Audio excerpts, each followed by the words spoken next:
모든 영혼들 위에도 하나님의 사랑과 생명을 넉넉히 경험할 수 있는 시간 되게 하여 주시옵소서. 감사하며 예수 이름으로 기도합나이다. 아멘. 우리 요한복음 11장 보시겠습니다.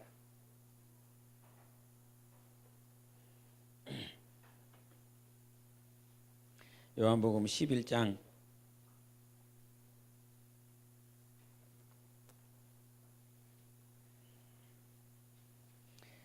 21절부터 27절까지 보시겠습니다. 요한복음 11장 21절부터 27절까지 교독하겠습니다. 마르다가 예수께 여짜오되 주께서 여기 계셨더라면 내 오라버니가 죽지 아니하였겠나이다.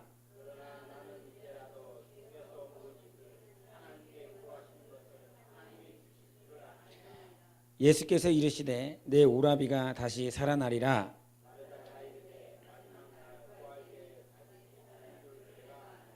예수께서 이르시되 나는 부활이요 생명이니 나를 믿는 자는 죽어도 살겠고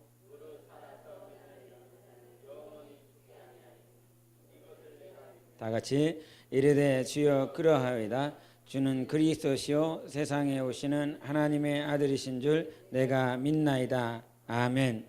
하나님은 생명이시다. 세 번 하십니다. 시작. 하나님은 생명이시다. 하나님은 생명이시다. 하나님은 생명이시다. 아멘.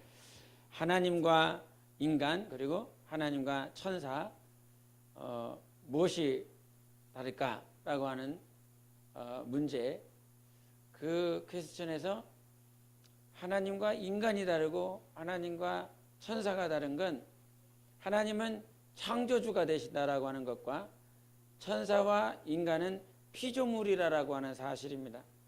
그렇기 때문에 하나님이 생명이다라고 하는 그 말은 피조물은 피조되었습니다. 그래서 창세기 1장에 말씀으로 빛이 있으라 말씀하셔서 그 빛이 있어서 결국은 이 우주 안에 이 또 영계와 이 피조된 이 물질계 안에 하나님의 그 생명이 그 말씀으로 말미암아 이렇게 있습니다. 그 생명의 근원이 있습니다. 그래서 우리가 이 지구에도 힘이 있죠. 이 지구에 이 중력이 있는데 이 중력이라고 하는 것은 보이지 않습니다. 그런데 그 중력이라고 하는 것이 존재하고 있고 마찬가지로 달에게도 그 달만의 중력이 있습니다. 그래서 이 지구와 달 사이에서도 밀어내는 힘과 당기는 힘이 여전히 존재하고 있기 때문에 그것이 계속 우리 지구가 이렇게 태양계를 돌면서도 이 달이 지구를 계속 벗어나지 않고 그렇게 돌고 공전하며 자전하고 있습니다. 지구 역시도 태양을 중심으로 공전과 자전을 계속적으로 하고 있습니다. 모든 태양계뿐만 아니라 이 태양계가 모아져서 은하계를 이루었는데 이 은하계가 수천억 개가 있는데 이와 같이 모여져 있는 수천억 개가 다시 수천억 개가 있는 것이 바로 이 우주라고 하는데 이 우주라고 하는 이 별과 별이 있고 또 달이 있고 모든 행성과 그런 것들이 있는 이 우주 안에 저마다 힘이 다 존재하고 있습니다. 밀어내는 힘과 당기는 힘이 여전히 존재하면서 운행되어지고 있습니다. 그런데 그와 같은 모든 운행되어지는 피조계의 모든 그 생명은 하나님께로부터 왔다. 하나님께서 창조주가 되시고 우리 모든 인생과 천사는 피조물이기 때문에 스스로 살 수 없는 존재인 것입니다. 스스로 살 수 없는 존재가 살아갈 수 있는 힘과 근원을 얻을 수 있는 것은 스스로 계신 하나님, 생명이신 그 하나님으로 말미암아 살아갈 수 있는 것이죠. 그래서 내가 오늘도 살아갈 수 있는 것은 스스로 살 수 있는 것이 아니라 나를 만드신 하나님으로부터 오는 생명의 공급함을 받을 때에만이 살아갈 수 있는 것입니다. 그래서 나 스스로는 살 수 없어요. 우리가 세상 가운데서도 공동체 어떤 사회적 존재에 대해서 말을 하는데 인간이 만들어놓은 철학이나 관념 때문에 의하여 사람은 혼자 살 수 없는 존재다라고 하는 그런 것이 아니라 하나님이 이 세상 가운데 말씀하여 주셨을 때에 하나님은 이 에덴을 지으시고 그 안에 아담과 하와를 두셨습니다. 그러므로 그 아담과 하와가 살아갈 수 있었다, 살아간다라고 하는 전제 조건을 무엇이라고 말씀하셨냐면 이 에덴 안에 있는 모든 것들은 다 먹어도 된다라고 그랬습니다. 그래서 자기 인간의 공급함을 그 주시는 하나님으로 말미암아 아담과 하와가 살아갈 수 있었고, 마찬가지로 하나님께서 그들에게 선악과 씨를 먹지 말라라고 하는 하나님의 생명의 말씀을 주셨습니다. 육체는 이 에덴 안에 있는 그 에덴에서 공급되어지는 열매를 먹고 마시며 육체는 삶과 동시에 영혼은 하나님의 말씀 먹지 말라라고 하는 그 말씀을 따라서 그 말씀에 공급되어지는 생명으로 영혼이 살아갈 수 있었던 것입니다. 그런데 이 생명의 공급함을 받아야 될 인간이 죄로 말미암아 죽고 불순종으로 말미암아 죽었다. 이 불순종으로 말미암아 죽었었던 이 인간에게 하나님이 생명이시고 하나님이 살아계시고 하나님만이 너에게 생명을 공급하실 수 있는 하나님이다라고 하는 것을 보이시고 나타내신 분이 예수 그리스도라고 하는 것입니다. 그래서 생명을 공급받을 수 있는 건 하나님은 생명이셨어요. 천지를 창조하실 때도 하나님은 생명이셨습니다. 그래서 아무것도 없는 곳에서 말씀이 생명이시잖아요. 그래서 아무것도 없는 무에서 말씀에 던진 그 한마디로 말미암아 하나님께서 생명이신 것을 이 만물에게 보이시고 나타내 주셨습니다. 우리가 죄인이기 이전에 하나님은 생명이셨고 우리가 창조되기 이전에도 하나님은 생명이셨습니다. 그런데 죄인이 된 이후로 또 우리가 창조된 이후로 하나님이 생명이시다라고 하는 그 생명을 온전히 보고 알 수 있도록 이 땅 가운데 현현하신 분이 예수 그리스도라. 그래서 예수 그리스도로 말미암아 우리가 누구를 아냐면 하나님을 아는 것이고, 예수 그리스도로 말미암아 하나님은 생명이시다라고 하는 것을 경험할 수 있어야 되고, 그와 같이 믿음의 고백이 우리 삶 가운데 있어야 되는 것입니다. 그래서 요한복음 1장에 모든 만물이 그로 말미암아 지은 바 되었으니 그가 없이는 지은 것이 하나도 없다라고 말씀하셨고, 그 안에 무엇이 있다라고 말씀하십니까? 생명이 있었으니 이 생명은 사람들에게 비치는 빛이라고 말씀해 주셨어요. 그 안에 생명이 있었다는 것입니다. 하나님 안에만 생명이 있었다라고 하는 것이에요. 이 하나님 안에 있었던 그 생명을 보이시고 나타내신, 사람들에게 비치는 빛이 있었으니 그 빛이 무엇이냐? 하나님 안에 있는 예수 그리스도 안에 있는 생명이라는 거예요. 그 생명을 우리 인간에게 나타내시고 보여주시면서 요한복음 14장 6절에 내가 곧 길이요 진리요 생명이라 말씀해 주셨습니다. 그렇기 때문에 예수만이 생명인 거예요. 하나님만이 생명인 거예요. 하나님 외에서 생명을 찾으려고 우리는 정말 동분서주합니다.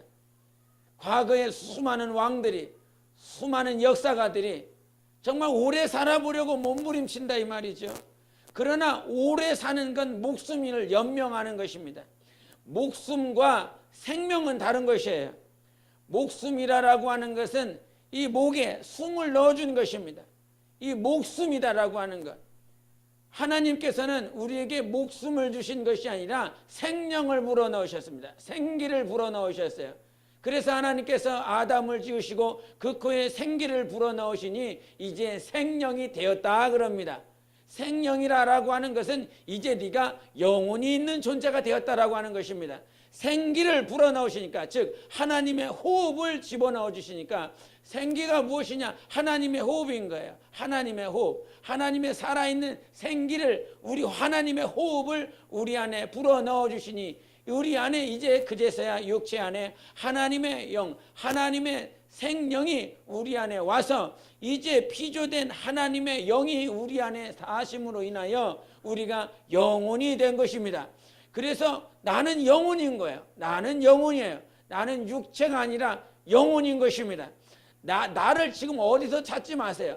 거울 앞에 보여지는 나의 모습이 나가 아니라 나는 하나님의 호흡을 불어넣어 주셔서 그 호흡이 내 안에 있는 영혼, 생명이라 하는 것입니다. 나는 생명이라 해요. 나는 영원히 살아야 되는 생명, 영혼인 것입니다. 그래서 영혼을 위하여 사는 것입니다. 영혼을 위하여. 육체는 잠시 잠깐 왔다 가는 것이지만 우리가 반드시 놓지 말아야 될 건 나는 지금 내 영혼을 위해서 사는 것인가. 내 영혼을 위해서. 예? 어렸을 때부터 계속 가르쳐야 될 것이 무엇이냐면 육체를 위해서 살지 말고 영혼을 위해서 살아야 하는 것입니다. 유대인들과 그리스도인이 다른 것은 무엇이냐면 유대인들은 과거 모세오경이라고 하는 창세기서부터 하나님의 말씀을 계속 가르쳐 줍니다. 그런데 그 말씀을 가르쳐 주면서 이 말씀을 통하여 너희가 복받은 존재이다. 그리고 이 복을 나눠줘야 된다. 복을 전하여 줘야 된다라고 하는 그 하나님께서 아브라함에게 주신 그 복을 우리에게 가지고 있다라고 하는 것. 그래서 이 땅에서 정복하고 지배하고 다스리는 그러한 상황으로 그러한 삶으로 나아가기 위해서 계속 그러한 삶으로 가르칩니다. 부모가 자녀를 가르칠 때에도 하나님의 말씀을 통해서 그 말씀을 가지고 이 말씀대로 살면 하나님께서 복 주신다.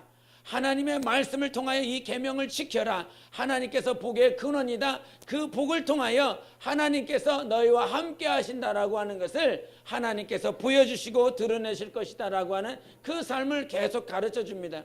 그런데 유대인과 우리가 다른 건, 유대인과 여러분이 다른 건, 유대인은 이 땅에 정복하고 지배하고 다스리는 복을 누리자라고 하는 것이지만 우리가 그들과 다른 건 우리는 영적 생활하는 자, 영원히 살아야 할 영적 존재인 것을 가르쳐 주신 것입니다. 예수께서 생명이 되게 하셨다. 육체 안에 생명이 되게 하셨다. 영혼이 영적 존재가 되게 하셨다라고 하는 것은 우리가 전도서 3장에도 말씀하신 것처럼 하나님은 우리를 지으실 때에 영원히 살 소망을 우리에게 주셨습니다. 이 소망이 있습니다. 영원히 살아야 될 그 소망이 있어요. 하나님이 만드실 때부터 주셨어요. 만드실 때부터. 그래서 영원히 살고 싶어 해요. 죽기 싫어합니다. 우리가 7, 80 아니면 100세가 된 노인이 있다라고 할지라도 그 병상에서 죽기 싫어합니다. 웬만큼 다 산 것 같은데, 많이 산 것 같은데, 그럼에도 불구하고 여전히 더 살기를, 더 오래 살기를 그렇게 막 갈망하고 그렇게 소원합니다. 왜 그런지 압니까? 육체가 영원히 살려고 하는 그 기능이 있는 것이 아니라 우리의 영혼 안에 하나님이 영원히 살고자 하는 갈망을, 소망을 우리 안에 허락해 주셨기 때문인 것입니다. 하나님은요, 우리가 영원히 살기를 원하시는 분이십니다. 우리의 영혼이 살기를 원해요. 죽지 않고 살기를 원하시는 것입니다. 아담이라고 하는 것은 하나님의 생명을 말하는 거예요. 하나님의 생명, 하나님의 피, 하나님의 그 생명으로 영원히 살라고 우리에게 아담이라고 사람이라고 말씀해 주셨어요. 근데 그 첫째 아담이 어떻게 됐습니까? 죽었다 이 말이에요. 그러므로 첫째 아담은 죽었으나 마지막 아담이신 예수 그리스도가 오셔서 우리에게 하나님의 피를 허락해 주셨습니다. 하나님의 피는 생명의 피요. 그 생명을 먹고 마시는 자는 영원히 살 소망이 있고 영원히 생명을 누리는 것입니다. 그래서 우리가 잊지 말아야 될 건 예수만이 우리에게 생명 주시는 분이신 것을 잊지 말아야 됩니다. 예수만이 생명이다. 예수만이 우리에게 피를 주셨다. 과거에 출애굽에 그 유월절 하실 때에 예수 그리스도라고 하는 그 언약의 피를 바로 어린 양의 피를 통하여서 문설주에 그 피를 바름으로 죽음의 사자들이 넘어갔습니다. 여러분 정말로 알아야 될 것이 그거는 예표 아닙니까? 예표. 문설주에다가 바르는 그 예표를 문설주에다가 피를 발랐습니다. 그 문의 위에와 좌우에 그 어린 양의 피를, 어린 양을 죽여서 그 피를 묻혀서 우슬초로 말미암아 그렇게 피를 묻혔습니다. 그 피를 묻히면 주님이 어떻게 하신다고? 하나님이 어떻게 하신다고? 죽음의 사자가 넘어가겠다고 약속하셨습니다. 하나님의 약속이잖아요. 예표예요. 예표예요. 그림자예요. 그 예표로서, 그림자로서 주신 그 말씀을 받고 그 말씀대로만 실천하고 그렇게 살아도 하나님의 말씀이 그대로 이루어졌습니다. 진짜 피가 아니라 짐승의 피, 그 짐승의 피를 잡아서 문설주에 발라라. 그러면 죽음의 사자가 넘어간다. 이게 하나님의 약속이잖아요. 그 약속을 붙잡고 그것이 비록 피이고 예표라라고 할지라도 하나님의 말씀에 순종하여 어린 양을 잡았어. 자기 가족의 수대로 아니면 이웃까지 다 포함을 해서 그렇게 문설주에다가 피를 바르면 하나님의 약속이 이루어져서 죽음의 사자가 넘어간다고 그랬습니다. 죽지 않겠다 이 말이에요. 장자가 살겠다라고 하는 것이고, 장자가 산다라고 하는 것은 장자가 무엇입니까? 그 가족의 근원을 말하라는 것입니다. 그렇기 때문에 장자가 산다라고 하는 건 그 가족이 사는 거예요. 그 족속이 사는 것입니다. 근데 하나님이 그와 같이 예표로 그림자로 준 그 약속의 말씀만으로도 그것을 듣고 순종하였더니 죽음의 사자가 넘어가고 하나님의 생명이 그 가정 안에 임하였습니다. 어린 양이라고 하는 예표, 그림자, 그 짐승을 잡아도 하나님께서 생명으로 갚아주셨어요. 그런데 예표가 아니라 우리는 실상이신 예수 그리스도의 피를 가지고 있습니다. 내 피를 받아 먹으라, 내 피를 마셔라라고 말씀해 주셨습니다. 그것이 오늘 예수 그리스도의 십자가의 보혈로 우리에게 주신 것이고, 그 피로 말미암아 하나님의 생명이 우리 안에 왔다 이거예요. 그래서 예수가 우리에게 강력하게 말하는 건 내가 생명이야, 그렇게 말씀해 주셨어요. 내가 생명이야. 예수가 생명이다. 세 번 시작. 예수가 생명이다. 예수가 생명이다. 예수가 생명이다. 아멘. 그래서 그 예수가 생명인 것을 정말 믿느냐? 이게 신앙생활의 관건이거든요. 예수는 살리시는 분. 할렐루야. 내가 너에게 이른 말이 영이요 생명이라 그랬어요. 생명이라니까요.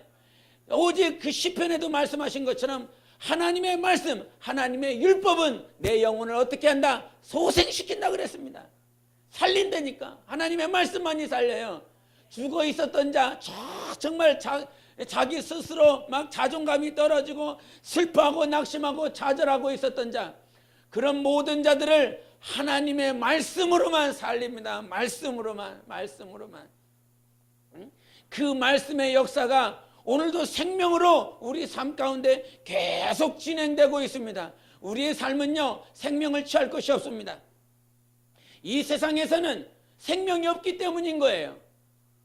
하나님께만 생명이 있다라고 하는 것을 제대로 믿으셔야 됩니다. 좀 전에도 말한 것처럼 짐승 한 마리 죽였는데도 불구하고 하나님의 약속이라 그 약속은 죽음이 넘어가고 그 가족이 살아나는 역사가 있었습니다. 그냥 비유로 주신 그 말씀에도 하나님의 보증이 있었습니다. 그런데 우리가 예수를 보고 만지고 들었다고 그랬습니다. 영원전부터 계신 태초에 계신 하나님의 말씀에 관하여 우리가 듣고 보고 만졌다라고 말씀해 주셨습니다. 태초에 계신 하나님을 봤다고 그랬어요. 태초에 계신 영원전부터 계신 그 하나님을 만졌다라고 그랬습니다. 우리가 12의 혈류병 걸린 여자가 있었죠. 그 12의 혈류병 걸린 자는 그 여자는 본래 주님이 만나러 간 여자가 아닙니다. 예? 야이로라고 하는 백부장이 있었어요. 그 백부장이 있는데 자기 딸내미가 죽어갔습니다.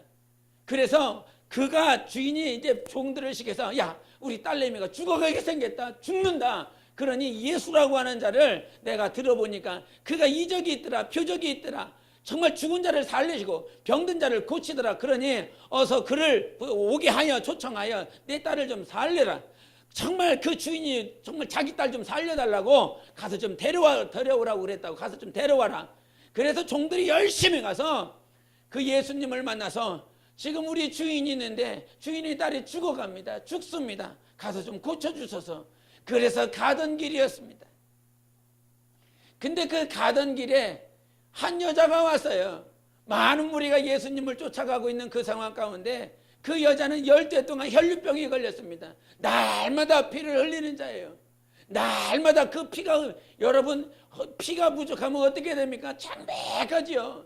근데 그 12회 동안, 12년 동안입니다. 12년 동안 자기의 모든 재산을 다 투자하여 그 혈류병 낫게 하려고 의사를 찾아가고 정말 약을 먹어가면서 그렇게 12년 동안 살았지만, 그렇게 자기 재산을 다 탕진했어도, 다 썼어도 그 혈류병이 낫지 않았습니다. 그런데 지나가던 예수라고 하는 그 예수님을 자기의 믿음에 그분의 옷자락이라도 만지면 자기가 나을 것 같아. 예? 옷자락, 우리 그런 거 있잖아요. 목사님이 나한테 안수 한 번만 해줬으면, 목사님이 나한테 기도 한 번 해줬으면, 그게 목사가 능력이 있어서가 아니라 믿음이거든요. 자기 믿음이거든요. 자기 믿음. 정말 그와 같이 12의 혈류병 걸린 그 여자가 예수님께 저 옷자락만 만져도 내가 낫을 것 같아. 그래서 병 걸린 여자요, 병에다가 여자입니다. 신분은 이미 낮은 자요, 병까지 걸린 자죠. 그가 예수님 앞에 나아가는 것은 상상도 할 수 없는 것입니다. 그런데 예수님의 옷자락 만지기 위하여 그 많은 무리들을 뚫고 가서 예수님의 옷자락을 만집니다. 뭔 일이 생겼습니까? 12년 동안 의사, 병원, 약국 다 찾아다녔지만 낫은 일이 없고, 아무리 호전될 것도 없고, 자기의 모든 재산 다 썼지만 예수님의 옷자락만 만지면 내가 낫을 것 같다라고 하는 그 믿음으로 말미암아 만졌더니 예수님의 그 능이 그 여자를 고쳐냈습니다. 하나님의 생명이 그 여자를 고쳤습니다. 예수님은 그 여자를 고치려고 생각하고 그렇게 가지 않았습니다. 그저 가는 중에 12의 혈류병 걸린 여자가 만져서 그 능이, 예수님께서 자기의 능력이 나간 것을, 옷을 만질 때 예수님의 능력이 나간 것을 알고, 누가 내 옷을 만졌느냐? 제자들은 그냥 우리가 많은 사람들이 있기 때문에 밀치다 보니까 그렇게 됐습니다. 그렇게 말을 해줍니다. 우연찮게 예수님의 옷을 다 씁니다. 그렇게 말을 합니다. 그러나 예수님은 그렇게 말하지 않고 내 능력이 나갔다. 내 능력이, 하나님 안에 있는 능력이 나갔다고, 옷을 만졌다라고 지금 그것을 말하고 하는 것이 아니라 내 능력이 나갔다라고 말씀해 주셨습니다. 그 능으로 말미암아 12의 혈류병 걸린 여자는 그 즉시로 나섰어요. 그 즉시로 치유를 받았어요. 그 즉시로 하나님이 생명이신 것을 경험했습니다. 마찬가지로 야이로의 딸에게 가서 달리다굼, 여자야 일어나라, 딸아 일어나라 말씀하시고 그 여자를 고치셨습니다. 하나님이 생명이시고 하나님이 능력이십니다. 예수를 통해서 하나님의 생명과 하나님의 능력을 경험할 수 있습니다. 과거에 예표로 주신 그 말씀으로만으로도 하나님의 살아계심을 보이고 죽음의 사자가 넘어가는데, 우리는 지금 예수 그리스도를 만졌다고 그랬습니다. 예수 그리스도를 만진 바 되었다라고 그랬어요. 예수 그리스도를 듣고 보고 만진 자가 바로 나인 것입니다. 이 말인 즉슨 내가 지금 예수 그리스도를 만지기에 예수 그리스도의 생명이 내 안에서 언제나 충만할 수 있다는 사실입니다. 예수는 생명이시고 예수 생명으로 우리의 영혼은 충만할 수 있습니다. 그러나 12의 혈류병 걸린 그 여자가 그냥 옷깃을 만진 그 사실 때문에 나은 것이 아니라 예수가 생명이다라고 하는 것, 예수를 만지면 하나님의 그 생명으로 말미암아 나을 수 있을 것이라고는 믿음으로 만진 것이라 이 말이에요. 그래서 믿음과 생명은 함께 갑니다. 아무리 하나님이 생명이라고 할지라도 믿음이 없는 자에게는 하나님이 생명을 보여주시지 않습니다. 예수님께서 이적을 보이시고 병든 자를 고치셨습니다. 오병이어를 보이시고 나타내 주셨습니다. 그 소식이 삽시간에 다 퍼졌습니다. 갈릴리에. 그러므로 많은 자들이 예수님 앞에 왔지요. 그 예수님 앞에 와서 우리에게 표적 보여주기를 원한다라고 말을 했습니다. 그들이 표적 보여주기를 원하는 것은 정말로 하나님이 살아계시다라고 하는 것을 믿기 때문에 표적을 보여달라고 하는 것이 아니라 먹고 마시고 싶다 이 말이에요. 연명하고 싶다는 거예요. 살고 싶다는 거예요. 목숨이 살고 싶다는 거예요. 하나님을 인정하는 그런 하나님은 살아계십니다 라고 하는 그 고백으로 표적을 보여달라고 하는 것이 아니라 내가 육신이 살고 싶고 육신을 우리 좀 먹여 살라고 그렇게 하여 하나님 앞에 나왔어요. 그들에게 예수님께서 고백하신 말씀은 너희들에게 보여줄 표적이 없다라고 그랬습니다. 너희들에게는 보여줄 표적이 없어. 이 말을 명심하십시오. 내가 오늘도 기도할 때 먹고 살기 위하여 기도하는가 아니면 믿음으로 구하고 있는가? 하나님은 믿음에 응답하시는 하나님이십니다. 베드로가 믿음으로 말미암아 무리를 걸어갔지요. 그러나 믿음이 없어 바람과 풍랑이 일어나는 것을 보고 그가 저 물 가운데로 빠져들어갔습니다. 그때 예수님께서 공간복음마다 전혀 다른 같은 뉘앙스지만 다른 단어를 말합니다. 너 왜 믿음이 없었느냐고 그럽니다. 왜 믿음이 없었니? 그리고 다른 복음에서는 믿음이 적은 자야 그럽니다. 하나님은요 믿음을 통해서 역사하십니다. 우리 안에 믿음을 주시는 분이 하나님이시지 않습니까? 그 믿음이 어디로부터 옵니까? 말씀으로부터 온다고 그랬습니다. 하나님께서 생명의 말씀으로 말미암아 우리에게 믿음을 주시는 것입니다. 하나님의 말씀을 들어도 내 영혼 가운데 생명의 말씀으로 들을 때에 그것이 믿음으로 말미암아 싹이 트고 믿음으로 말미암아 열매가 맺어지는 것이에요. 하나님은 생명이십니다. 하나님은 나를 치료하시는 분이십니다. 단지 입술로 단지 머리로 고백이 아니라 그것이 믿어져야 되는 것입니다. 믿어져야 돼요. 믿어져야 돼요. 믿어져야 돼요. 예수께서 2000년 전에 십자가에서 내 병을 내 질병을 십자가에 못 박았다. 이게 믿어져야 되는 것입니다. 그럴 때에요 질병에서 자유케 되는 것입니다. 질병이 질병으로 안 보이는 거예요. 가난이 가난으로 보이지 않는 것입니다. 사도 바울이 그랬죠. 일체의 비결을 배웠노라고. 일체의 비결을 배웠어요. 내가 가난에도 처할 줄 안다 그랬습니다. 그 말인 뜻은 무엇입니까? 가난이라고 하는 것이 무엇이 가난인지 최소한 분별할 수 있는 존재라고 하는 거예요. 요게 가난인 거야. 요게 가난. 요게 가난인 거야. 근데 그 가난 가운데 있었는데 그것이 가난으로 안 느껴지는 거예요. 예수님께서 내 가난을 십자가에 못 박아주셨습니다. 내 질병이 있는데 질병으로 그것이 나에게 아무런 문제가 되지 않아. 예? 잠언에 보면요. 사람이 왜 죽느냐? 마음이 병에 걸렸다라고 하는 그 병으로 말미암아 자기 마음이 다 빼앗겨 버렸기 때문에 그것이 그래서 죽는다고 그랬습니다. 하나님이 나의 생명의 주가 되십니다. 내 안에 생명이 있다 이 말이에요. 질병보다 바이러스보다 내 안에 생명의 주가 내 안에 계시고 있다 이 말이에요. 주인이라 이 말이에요. 주인, 생명의 주인이 내 안에 와 있다 이 말이에요. 생명의 주인이.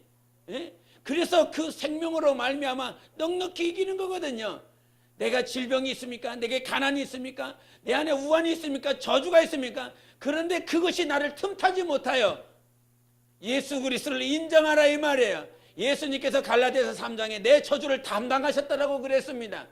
저주가 저주로 안 느껴지면 그게 저주가 아닌 것입니다. 가난이 가난으로 내게 엄습하지 않으면 그것이 가난이 아니라 이 말이에요. 항상 기뻐하라 범사에 감사하라고 말씀해 주셨습니다. 그런데 그것이 하나님께서 영원전에 나를 향한 하나님의 뜻이라고 말씀해 주셨어요. 영원전부터 너 감사해 기뻐해. 그렇게 할 때 이길 수 있습니다. 기뻐하며 감사할 수 있는 것이 넉넉히 이길 수 있는 근원인 것입니다. 그러므로 하나님께서 우리에게 주신 것이 생명인 것을 잊지 마십시오. 죽어가는 거, 낙심해가는 거, 자존감이 떨어지는 거, 그거 하나님 주시는 거 아니라 이 말이에요. 로마서 8장 1절과 2절에 말씀하셨어요. 그러므로 이제 그리스도 예수 안에 있는 자에게는 결코 정죄함이 없나니 이는 그리스도 예수 안에 있는 생명의 성령의 법이 너를 죄와 사망의 법에서 해방하였느니라 말씀해 주셨습니다. 해방 받았다니까요. 생명의 성령의 법이 우리 안에 있다 이 말이죠. 그런데 믿질 않아요. 자꾸 자기를 낭떠러지로 자기를 저 수치 가장 부끄러운 그 수치로 예수님께서 십자가에서 왜 빨개 벗고 죽으셨습니까? 내 부끄러움을 담당하셨다고 말씀해 주셨습니다. 여러분 뭐 하다 보면 어떤 행사를 하다든지 아니면 무슨 봉사를 한다든지 하다 보면 비교가 돼요. 비교가. 예? 제가 그랬습니다. 제가 실습 전도사 때 제 친구 전도사들은 다 어렸을 때부터 또 모태신앙이고 뭐든지 잘해요. 찬양도 잘해요. 설교도 잘해요. 뭐 인도도 잘해요. 다 잘해요. 근데 나는요 아무것도 못해요. 얼마나 못했는지 창피해갖고. 그런데 그게 은혜예요. 그게 은혜란 말이에요. 나는 요거를 못해. 나는 요거를 할 수 없어. 그래서 주님을 보입시다. 그래서 주인이 나의 주인이신 나의 하나님이 보이더라 이 말이에요. 그래서 영적인 것에 나는 할 수 없고 나는 못하고 나는 아무런 달란트도 없어. 예? 제가 그 춤추는 게요 달란트인 줄 알았어요. 근데 달란트가 아니더라고요. 그 언젠가 지난주인가 그 저기 총신의 그 강도사 한 분을 만났습니다. 근데 그 강도사가 뭔 일을 어떤 사역을 하냐면 50팀을 만들어서 50사역을 합니다. 그래서 이 뭐 한 학기 중에 뭐 하나나 두 개나 이렇게 만들어서 50사역을 한다고 하더라고요. 그래서 이제 만나서 잠깐 얘기를 하는데 이제 저희 교회를 이제 천안역에서 찬양전도한 거를 본 모양이더라고요. 그래갖고 혹시 목사님 그 찬양전도 하는데 언제 하냐고 몇 시부터 몇 시까지 하냐고 그래서 그거 혹시 우리도 끼워서 하면 안 되겠냐고 그래갖고 가서 우리 워십 할 테니까 워십 할 때 이렇게 좀 끼워달라고 아니 그 괜찮다고 끼워오라고 끼워오라고 많이 끼라고 그래서 뭐 워십 하고 싶으면 워십 할 시간 줄 테니까 다 해라고. 근데 그분이 막 자기가 막 워십 이렇게 인도하는 걸 이렇게 얘기하더라고요. 중국에 한번 갔었던 적이 있었습니다. 중국에 갔는데 워십 팀이 왔어요. 워십 팀이 한 50대 60대 된 분이 그 워십 팀장이었고 많은 인솔 팀을 가지고 이렇게 왔습니다. 그래서 워십을 하는데 자기는 달란트가 있대요. 그 워십 팀장이 그래요. 자기는 달란트가 있대요. 달란트가 어떤 달란트냐면 이 음악을 무조건 틀면 그 음악에 맞춰서 내가 워십을 할 수 있다고 율동을 할 수 있다고 그러냐고 보고 싶다고 막 앉아있는 그 중국 형제자매들이 그거 보고 싶다고 그래갖고 알았다고 그 음악 하나 틀어보라고 음악을 딱 틀었습니다. 틀더니 막 움직이더라고요. 율동을 하더라고요. 워십인가를 하더라고요. 딱 쳐다봅니다. 반박자씩 넣었네 저거 한 박자 넣었네 저거. 왜 저기서 꼬꾸라지려고 그래. 저기서 다리 접히려고 그러네. 제 눈에 다 보이는 거예요. 그냥 은혜로 받기 때문에 그냥 저게 은혜다 이렇게 보지만 근데 이제 그 강도사님이 요 얘기를 하면서 자기 워십팀 얘기하더라고요. 그래서 자꾸 얘기하길래 너무 계속 얘기를 오래 하길래 제가요 이거 했었어요. 그거 했고요. 이거 그 과거에 대학 동아리 다니면서 막 이거 한 거를 얘기를 하더라고요. 얘기를 막 했어요. 막 했더니 전문가는 여기 와 계시네요. 이러면서 말을 뚝 끊더라고요. 그런데 그 얘기를 하면서 제가 뭔 얘기를 하려고 그러냐면 세상에서 춤을 췄어도 예수 그리스도 안에서 무엇인가 한다라고 하는 건 세상에 어떤 솜씨를 가지고 와서 되어지는 것이 아닙니다. 절대 그렇게 되지 않습니다. 무엇인가 하나를 하더라도요. 하나님께서는 그 하나님을 의지하고 하나님을 찾은 자들에게 달란트 주시고 솜씨를 주세요. 세상의 솜씨와 예수 그리스도 안에서 뭔가를 하는 건 전혀 다릅니다. 아무리 컴퓨터를 잘하더라요. 컴퓨터를 잘하는 사람이 교회 안에 와서 왔다라고 할지라도 기술은 있을지 몰라요. 그러나 하나님께서 이렇게 보여주시고 만져주시는 것은 그 세상의 기술이 교회 안에서 들어와서 이루어지는 것이 아니라 기도하는 자들에게 지혜를 주시고요. 기도하는 자들에게 보면 알아요. 하나님께서 받으시고 하나님께서 인도하시고 하나님께서 함께하고 계시고 있구나. 그냥 자기 솜씨를 드러내고 있고 자기 기술을 드러내고 있구나. 이것이 다 보여요. 하나님은요. 하나님 앞에 무릎 꿇는 자에게 지혜 주시고 우리가 다니엘에게 하나님께서 지혜를 주셨다라고 그랬습니다. 어떤 지혜 주셨다라고 말씀하셨죠? 꿈을 해석하는 지혜를 주셨다라고 말씀해 주셨어요. 그런데 하나님께서 그와 같은 다니엘에게 꿈을 해석하는 지혜를 주신 건 어떻기 때문에 주셨습니까? 날마다 그가 하나님 앞에 기도했기 때문에 그 지혜를 주셨다라고 성경에 말씀해 주셨어요. 하나님께서 지혜를 주시는 것과 세상에 가지고 있는 지식 수준의 솜씨 수준의 것들은 전혀 다르다 이 말이에요. 하나님 안에 있는 것과 하나님 밖에 있는 것이 전혀 다른 것입니다.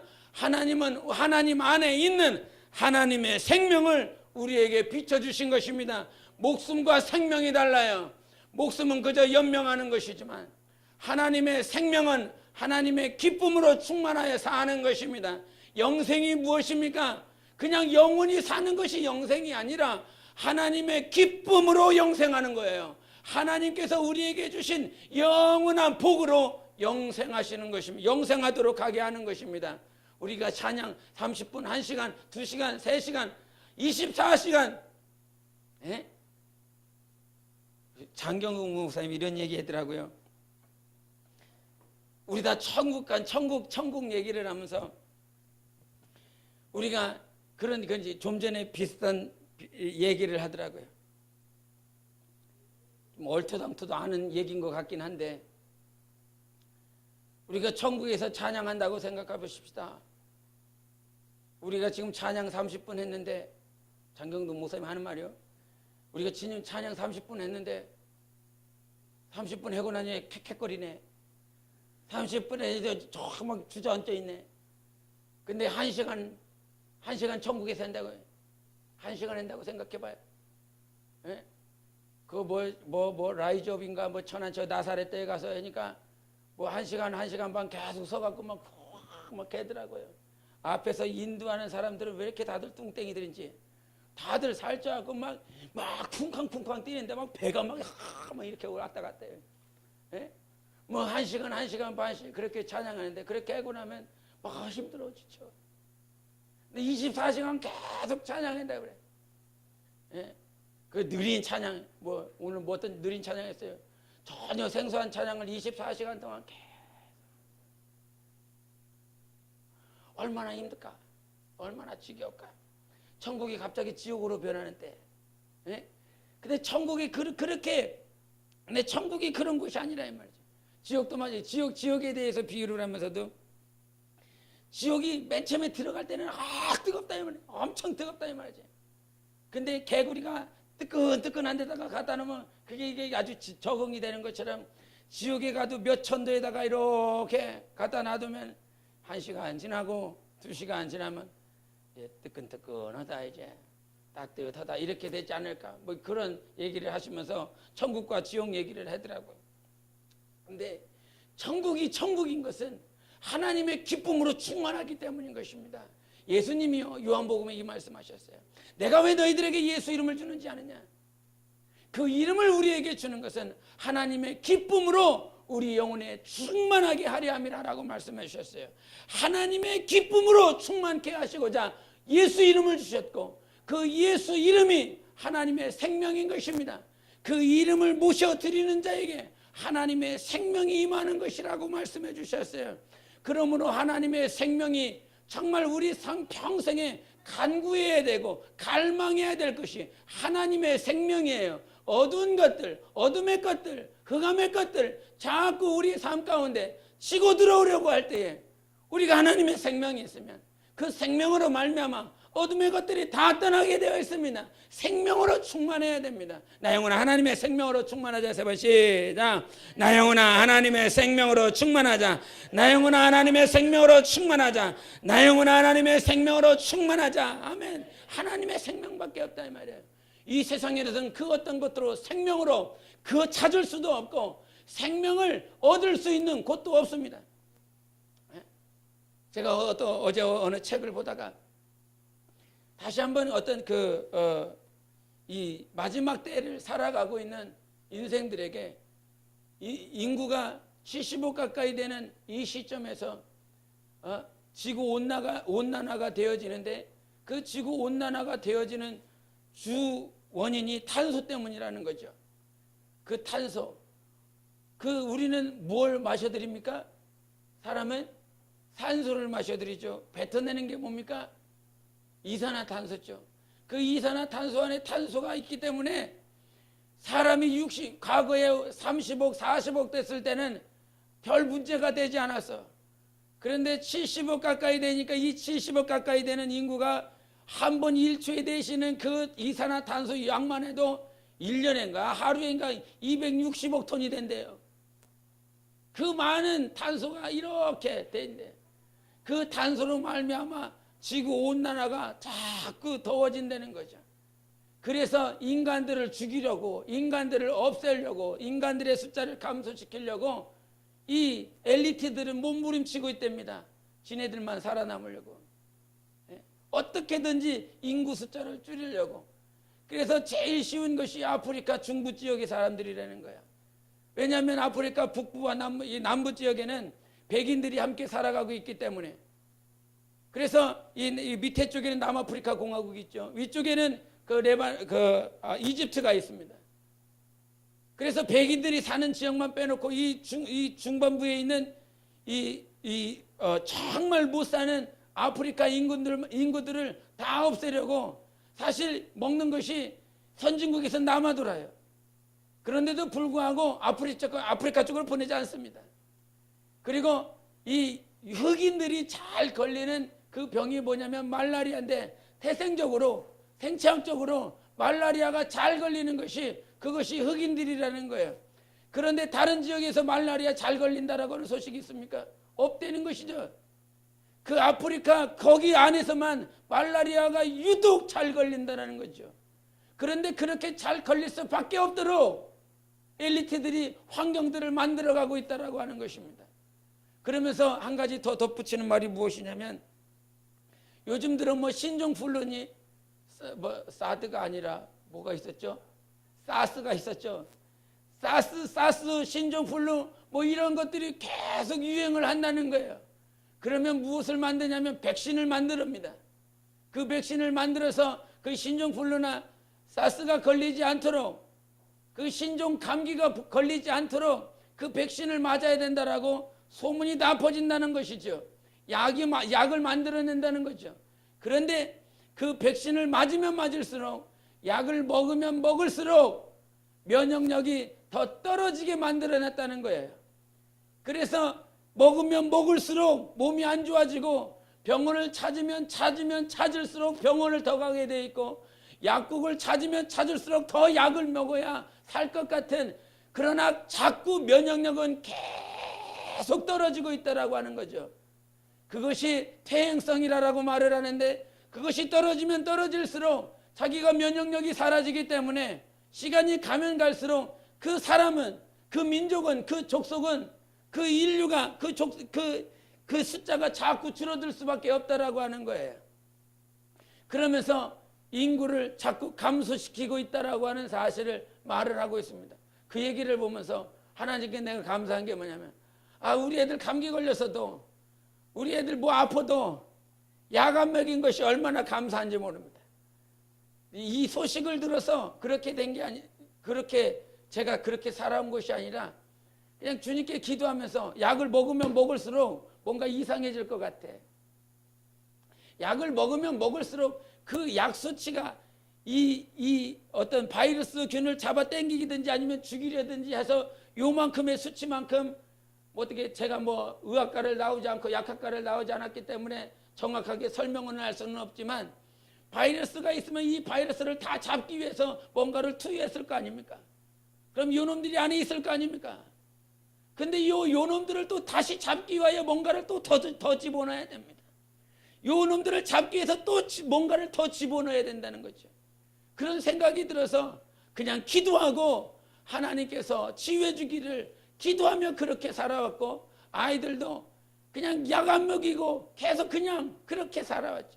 참 그 소식을 보면서 하나님께 오히려 감사가 나오더라고요. 우리 삶에 지금 이 얘기를 뭔 얘기를 하냐면 세상에서는 나의 생명을 구할 곳이 없단 말입니다. 하나님만이 우리의 생명이십니다. 하나님만이 우리에게 생명 주시는 분이시고 그 생명으로 이끄시는 분이 우리 하나님이십니다. 우리가 생명이라고 말을 했을 때 하나님께서 절대로 빼먹지 않고 함께 하시는 말씀이 있습니다. 생명이다라고 말을 했을 때 우리에게 주시는 말씀이 무엇이냐면 나는 부활이다라고 하는 것입니다. 생명이 함께 날마다 붙어 다니는 말이 있습니다. 부활인 거예요. 부활. 나는 부활이요 생명이니 그랬었습니다. 예수 그리스도 생명이 있는 자는 생명의 부활을 한다라고 말씀해 주셨습니다. 그래서 정말 우리에게 생명이 있다면 우리는 부활하는 것입니다. 부활의 거짓 증인들, 부활에 대하여 거짓 교리를 가르쳐주는 많은 자들이 있습니다. 신천지가 그렇고 여호와의 증인이 그렇고 주변에 많은 이단들의 요소들이 무엇이냐면 부활에 대한 것을 거짓으로 가르치고 있습니다. 이미 부활이 있었다고, 부활이 끝났다고, 그리고 부활은 없다고. 과거에 예수님이 계셨을 때도 사두개인과 바리새인들이 하는 말은, 사두개인들이 하는 말은 부활이 없다라고 하는 것이었습니다. 그러나 주님은 우리에게 부활을 약속해 주셨습니다. 어떤 자에게? 생명을 약속받은 자들에게, 생명이 있는 자들에게 우리 하나님께서 생명과 부활을 함께 말씀해 주셨습니다. 그러나 이 생명과 부활을 이룸에 있어서 우리가 놓치지 말아야 될 것은 날마다 하나님의 말씀으로 인하여 그 생명과 그 부활이 믿어져야 된다는 사실입니다. 우리가 살다 보면, 신앙생활하다 보면 부활도 없는데 그냥 우리가 교리에 미혹되어서 유혹되어서 그냥 이렇게 사는 거 아닌가, 그렇게 생각되어지는 거짓 생각들이, 거짓 미혹들이 정말 신자들에게, 성령이 없는 자들에게 자꾸 들어옵니다. 그러므로 성령을 모시지 않으므로 날마다 의심하는 것이 구원에 대한 의심이요, 부활에 대한 의심이요, 하나님의 말씀에 대한 의심인 것입니다. 그러나 생명의 성령이 오시면 우리 안에 그 생명의 성령이 오셨기 때문에 말씀에 대한 믿음이 있는 것입니다. 내가 스스로 믿음을 얻을 수 있는 것이 아니라 하나님께서 생명의 성령을 우리 안에 불어넣어 주셔서 믿음을 허락하시는 것입니다. 내 영혼은 부활합니다.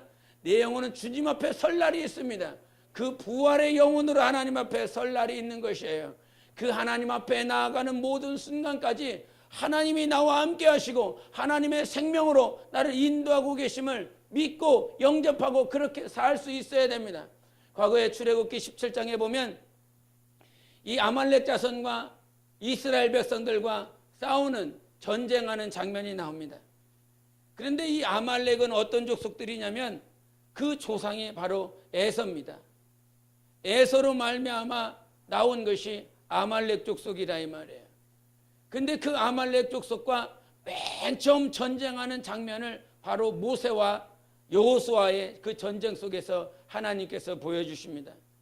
그것이 출애굽기 17장 8절부터 나오는데, 그 아말렉과 싸우려고 했을 때 하나님께서 주신 방법이 있습니다. 여호수아는 아말렉과 가서 싸워라. 그리고 모세는 내가 너에게 명한 곳에서 손들고 있어라. 하나님을 찬양하고 기도하라는 것이었습니다. 그러므로 모세는 하나님의 말씀 듣고 그대로 가서 하나님 앞에 두 손 들고 기도하며 그 전쟁 가운데 승리하기를 그렇게 기도하며 계속 손을 들고 있습니다. 그러나 이거 육신이 있기 때문에 어떻게 계속 손 들고 있습니까? 손이 계속 떨어지더라 이 말이에요. 그때 누가 도와줍니까? 아론과 훌이 도와줍니다. 떨어지고 있는 그 모세의 발을 아론과 훌이 붙잡아서 결국은 그 승리를 승리하게 하시는 하나님을 경험하게 합니다. 근데 그 승리가요, 그 좀 전까지만도 어떤 사건이 벌어졌냐면, 왜 우리를 이 이스라엘 이 광야 가운데 보내셔서 이 자리에서 먹고 마실 것도 없이 우리를 죽이게 하십니까? 그렇게 불평하는 자들이었습니다. 전쟁 가운데 불평하는 자들을 앞에 내세웠습니다. 불평하고 지금 방금 전까지라도 하나님 앞에 대적하려고 하고 모세와 아론과 그렇게 지도자들에게 불평불만했었던 자들을 거기에다가 전쟁터에 내놓았습니다. 하나님의 일은요, 인원수 가지고 되는 게 아니에요.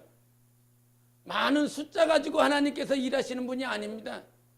그 전장터에서 아말렉과의 그 싸움에서 맨 앞에 있었던 자는 오직 여호수아 한 분밖에 없었습니다.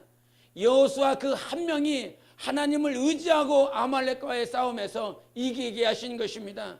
마찬가지로 모세가 두 손 들고 있었고 아론과 훌이 동역하여 하나 되어서 그 모세의 두 팔을 붙들고 있었기 때문에 하나님께서 그들을 이기게 하신 것입니다. 숫자가 이기게 하는 것이 아니라 정말 오늘도 하나님을 바라보고 하나님을 의지하고 하나님의 뜻대로 살려고 하는 자들에게 하나님께서 여호와 니시로 보이시고 나타내 주시는 것입니다. 하나님께서 승리의 깃발을, 생명의 깃발을, 이기게 하는 그 깃발을 보여주게 하는 것은 숫자에 달려있지 않아요. 그 일을 하고 있는 많은 숫자를 하나님께서 요구하시는 것이 아니라 하나님이 요구하시는 숫자는 오늘도 하나님을 바라보는 자들입니다. 하나님께서 정말 교회에 원하시는 것이 무엇인 줄 압니까? 숫자만이 늘려라, 그거 원하시지 않습니다.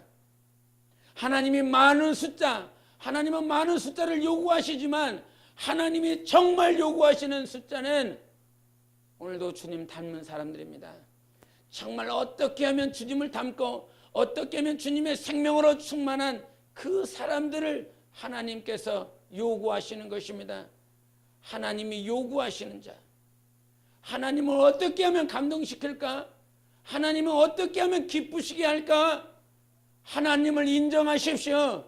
하나님이 나와 함께하고 있고 모든 전장 가운데 두 손을 들게 하시는 분도 하나님이시고요, 하나님께서 돕는 자를 붙여주시기도 하십니다.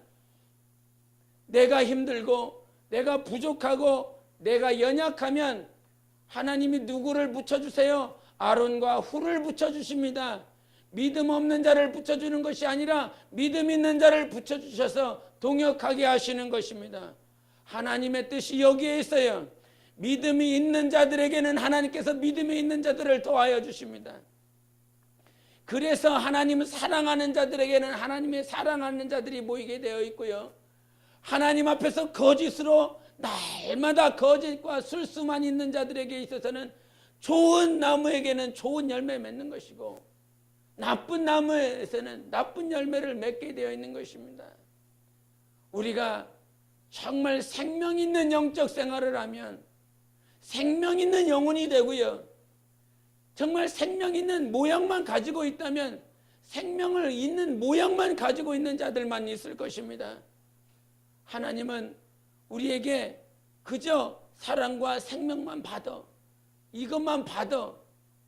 주님은 생명이시지만 그 생명을 희생으로 헌신으로 나누어주는 그 삶으로 예수 그리스도께서 그와 같이 사셨습니다. 내 안에 하나님이 생명이 사시면요, 생명의 하나님이 사시면 그 생명을 퍼주고 나누어 줄 수 있는 희생과 헌신의 삶으로 그렇게 나아가게 하십니다. 세상 가운데서 정말 가장 희생하며 가장 헌신하며 사는 사람이 누굴까? 그런 생각을 하다 보면 어머니라고 하는 단어밖에 떠오르지 않습니다. 요즘은 어머니라고 하는 개념이 많이 바뀌었지만 어느 영상에 보니까 남편이 회사에서 돌아왔는데 회사에서 돌아와갖고 와이프한테 뭐냐고, 집안 꼴이 이게 뭐냐고, 애들은 왜 이렇게 시끄럽냐고, 애들 좀 가서 재우라고 막 이렇게 핀잔을 준 모양이에요. 그래갖고 그 아내가 막 화가 나갖고 그럼 당신이 해보라고 그러면서 문을 박차고 나가버렸답니다.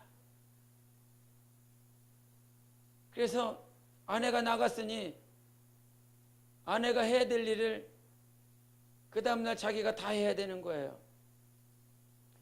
그래서 아내가 아침부터 일어나갖고 뭘 하지? 그랬더니 일어나자마자 밥 준비를 하는 거예요. 밥 먹일 준비하죠, 밥하죠, 반찬 준비하죠. 그러다가 어느 정도 시간이 지나니까 애들이 학교 갈 준비를 해야 돼서 애들 책가방 챙겨주고 씻겨주고 옷 다 이렇게 입혀주고 그렇게 해서 애들 학교에 이렇게 데려다주고 와서 갔다 보니까 집안이 엉망인 거예요. 엉망이라 청소 막 처음부터 끝까지 막 청소기 들리고 바닥 청소하고 바닥 청소하고 나자 빨래는 산더미라 그 산더미에 빨래를 다시 세탁기에다가 집어넣고 돌리고 정리하고 다시 그거 빼갖고 다시 돌리고 나니까 자기 점심 잠깐 먹고 나서 잠깐 쉴만하니까 이제 애들 픽업하러 또 가야 되네. 애들 픽업하러 가고 데리고 가니까 애들이 시커매. 그 시커먼 애들을 다시 또 씻기고 옷 갈아입히고 너희들 숙제 어떻게 했냐 숙제 봐주고 공부 봐주고 그러다 보니까 또 밥 해야 되고 밥해서 다시 밥 먹이고 나서 하루 종일 쉴 시간 없는 것이 내 아내였구나. 그런데 이 아내한테 와갖고 회사 끝나자마자 뭐 했냐고 지금까지 그러면서 아내한테 메시지를 보냈더랍니다.